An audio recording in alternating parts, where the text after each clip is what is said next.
কি চোৱা চা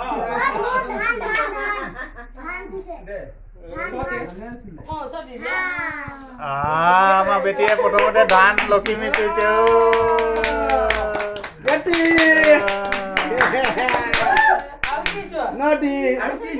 আৰু কিছু সেইটো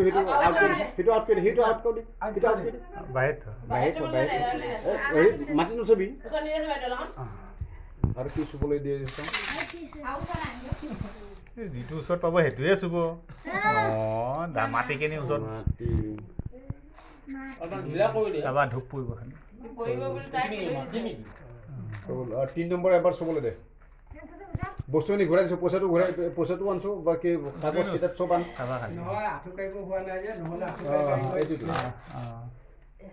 আৰু মন এটা আছে ন কোনটো ক'ত গৈছে এবাৰ পইচা হৈ গ'ল বাদ দিয়ক হ'ব দে নালাগে এতিয়া নুশুনিয়ে